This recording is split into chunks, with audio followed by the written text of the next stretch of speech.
how's it going out there?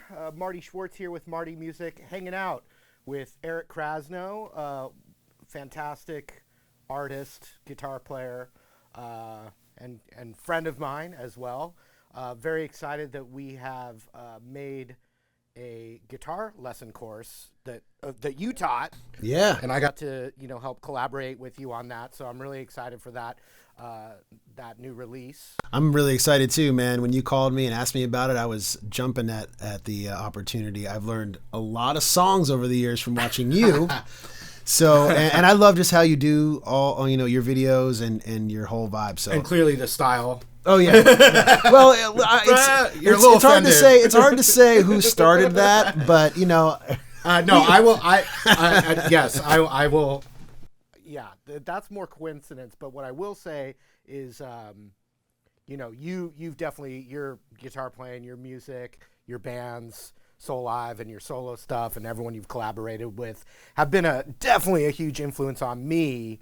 So not the other way around. So I'd say full on out here that you are definitely a guitar inspiration of mine, and on top of it, I'm happy to be friends with you. But I met you back when I was just learning guitar in college, pretty fully formed at a young age. I mean, I know you've grown and gotten better, sure, yeah. But like for a kid who had been playing, a year and a half or 2 years to meet you and watch how amazing you were, that inspired me to get as serious as I could get with my guitar playing. I appreciate you. So that's definitely, you're part of my origin story, but I'm not part of your origin story. But we're friends. Absolutely. So what I thought would be fun for this video is doing what I call guitar tours, cool, where we go through our guitar collections, or various artists go through guitar collections, and just talk about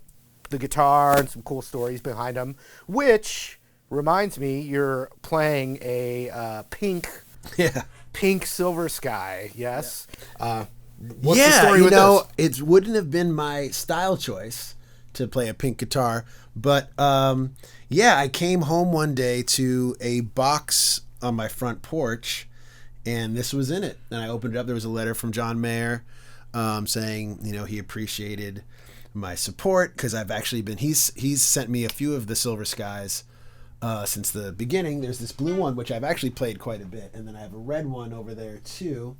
The red one was the first one that I played, and I gotta say, they've done an incredible job with this guitar, melding the early 60s Strat vibe is obviously there, which is amazing, and the neck shape, especially on the red one and on the blue one. This one's a little chunkier, which I also dig, but those have the 7 1/4 radius, and honestly, I had never paid that much attention to the radius thing, and the 7 1/4 just had a certain vibe that I loved, and I've been kind of down the rabbit hole on those early 60s Strats, but and I love the response and the dynamic of this guitar, and I've been playing it a ton on the road. Yeah, a lot of people started commenting like, what's up with that? And once you have one of these in your hands, it's really a special instrument. They did an incredible job. It's great because it kind of has that spank, that only these single coil guitars can get, and it kind of sent me back on that path. When I was a kid, the first really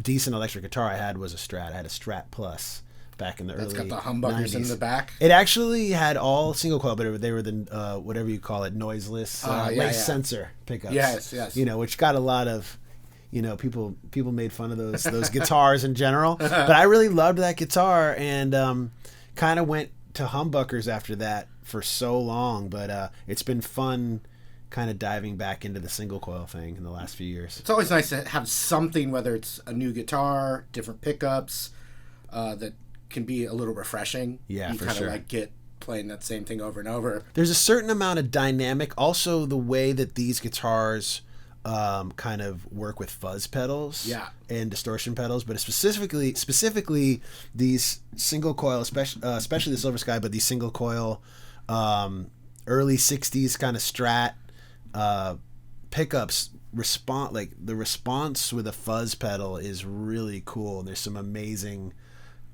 things you can get out of that, dynamically. What about the pink? That's like a newer thing, right? Yeah, I mean, to be totally honest, it's not my vibe. Yeah. As far as like what I would choose, but I've been playing it mostly in the studio. Yeah. But it's just a beautiful guitar, and it was a great gift. So one more thing about John Mayer. A lot of his fans watch these videos. Yeah. How did you first meet him and become friends with him? Well, I believe we met at Berkeley back in the day, but I don't remember that part. But I think he may have came to a Soul Live gig, but I don't remember. But what I do remember is meeting him later when he was playing in New York, and Rashawn Ross, who was the trumpet player playing with Soul Live at the time, had definitely been friends with him at Berkeley, and he brought me backstage, and we met, and he's told me that he was a fan of Soul Live and some other stuff that I'd done. And then I think 2 years later or so, he invited Soul Live to open for him on the Continuum tour. So we did a bunch of dates with him, supporting that record Continuum. And then we just kind of stayed friends. And our friendship was kind of like rekindled when he started playing the Grateful Dead music, because just around that time, or a year or really about a year or two before Dead and Company started, I was playing with Phil Lesh in Friends, Phil Lesh from the Grateful Dead. So I had gone down the rabbit hole on these tones and all this stuff, and O'Teal told me that John was, getting deep into the Grateful Dead, and they were talking about forming Dead and Company. So O'Teal kind of linked us up again, and we started talking about guitars and started talking about effects and envelope filters and eras of Grateful Dead music. And he actually sent me the Super Eagle guitar that was designed for Dead and Company. And it was funny because when he sent it to me, I didn't realize it was the absolute only one. So I was like, oh, cool. And I'd been taking it on the road and I was playing it. And then eventually he was like, hey, I'm going back out with Dead and Company. I need the guitar back. And I was like, oh man, this is the only one, it was a beautiful guitar. I got to play it a ton. And that actually really got me doing the Out of Phase stuff, because that guitar was really designed for that music. That Jerry tone. Or yeah. And whatever. It's called a Super Eagle. It's like a, beautiful guitar. The one that I had was called Number 2, because I think there was Number 1, and then they advanced and did some trickery, and they made Number 2. I don't know that they've made any past that, but that was when we kind of started talking a lot again and delving into the Grateful Dead world and the Jerry world. How about we play a little like I'll play like Friend of the Devil rhythm for you. Sure. On that, yeah. and then we'll switch to your next guitar. That sounds great. Sound good? Okay. Yeah. 1, 2.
All right, so we've got another guitar here. Obviously, an awesome-looking SG. Yes. What's the story on this thing? Is it vintage? No, it's a 61 reissue, and this one was in a pile of guitars at Derek Truck's house in his studio.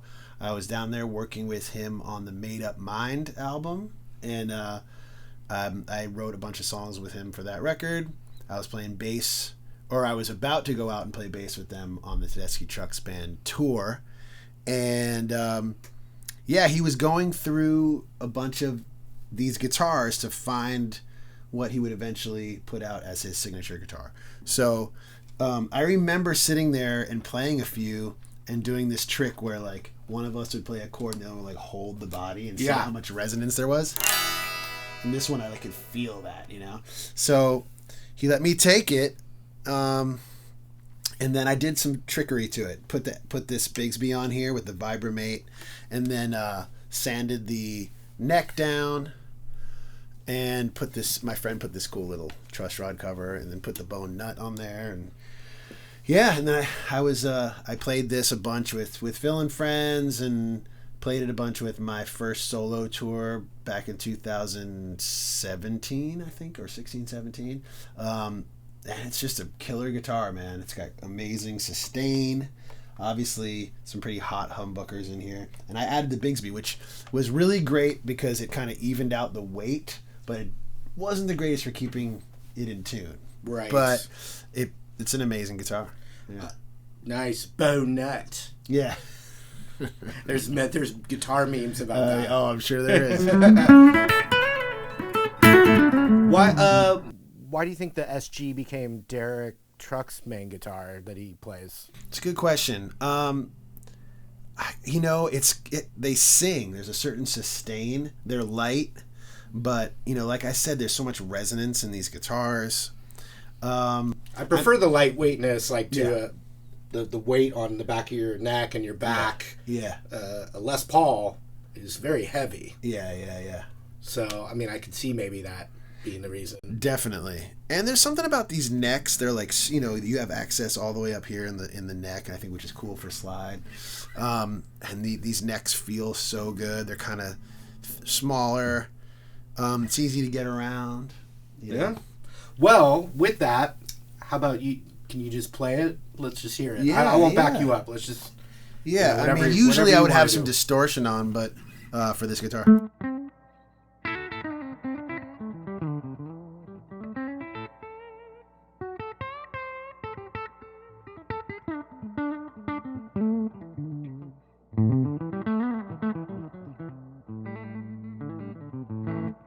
A little out of tune there. That's all right. As we're shooting this video right now, you have a brand new solo album. Yes. What's that called? I have a new album called Always. It's actually coming out February 4th, 2022. But I have a few singles already out. One called Silence, one called So Cold, Alone Together. And it's been a really cool project to work on. I have a new band called The Assembly. We're going out on tour, the Eric Krasno and The Assembly. We have a bunch of dates throughout 2022. And I made the whole record during quarantine with a guy named Otis McDonald, and we did all of it through the internet for the most part, where he would play drums and add keyboards and vocals and mix everything from his studio, and I would do my vocals and guitars and bass and stuff from my studio.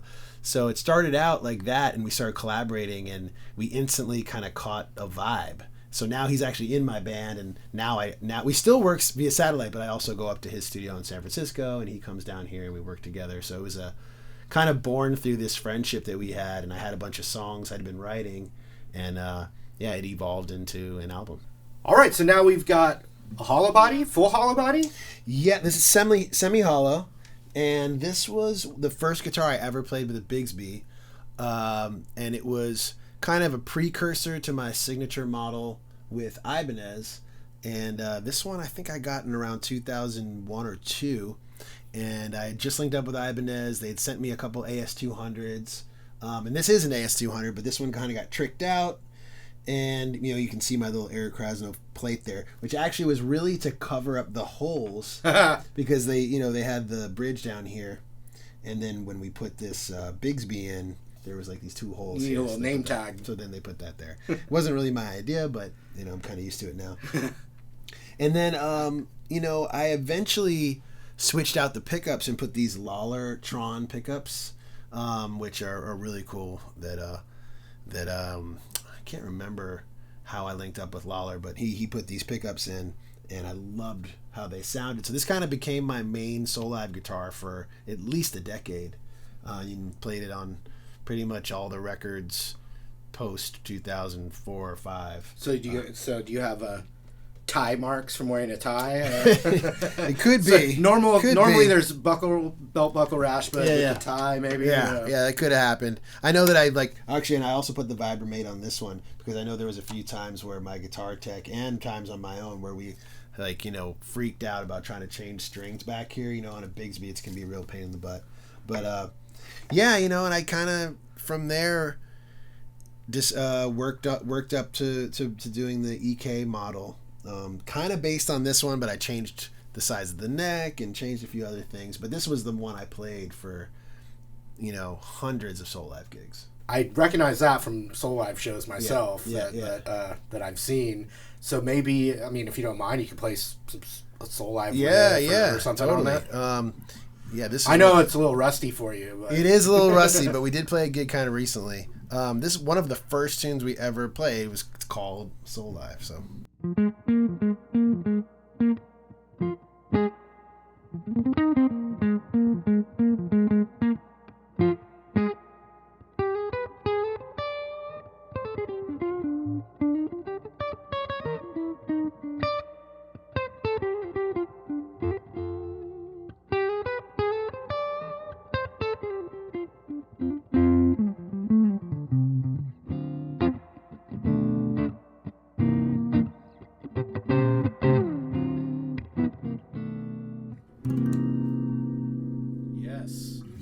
We've got this beautiful, older-looking Gibson acoustic. Yep.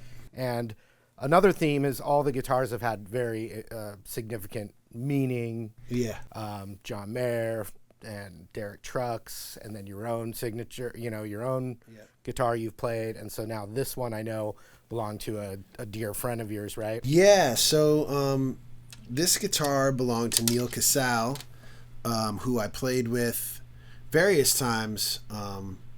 Over the years, but we got to know each other pretty well as he started to play with O'Teal and Friends, and also through Circles Around the Sun, his other group with Adam McDougall.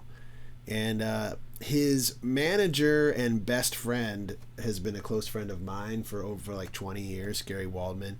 And it was a horrible story. In fact, I played with him his last show he ever played. At the Lock-In Festival with O'Teal and Bob Weir, and a couple of days later, he took his own life, which was obviously, a nightmare for so many of us. He left a lot of guitars with Gary, and Gary started a foundation, the Neal Casal Foundation, and to basically raise money for music education and also for just support. They're related to Backline, which is also a community supporting mental health. And so when he was selling some of the guitars and kind of accepting donations to the foundation, and he let me know about this guitar, and I knew about this guitar, and I knew how much he loved it. And at first it was kind of strange to have your friend's guitar who's no longer, with us. But, Gary sent me the guitar. He's like, why don't you spend some time with it and, see how it feels. And at first I kept it in the case for a really long time because the case showed up, had all his stickers and a lot of his stuff on it and in it. And I just kind of froze at first.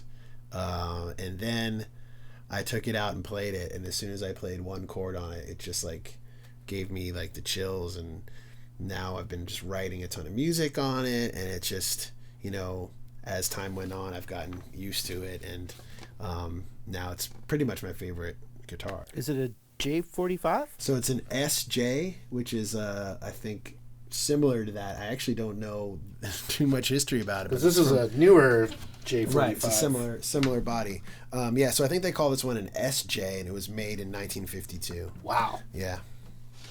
Wow, that's really cool. All right, so anyway, love to have you play something on it. Yeah. If you're up for it. Yeah, All right, let's check it out.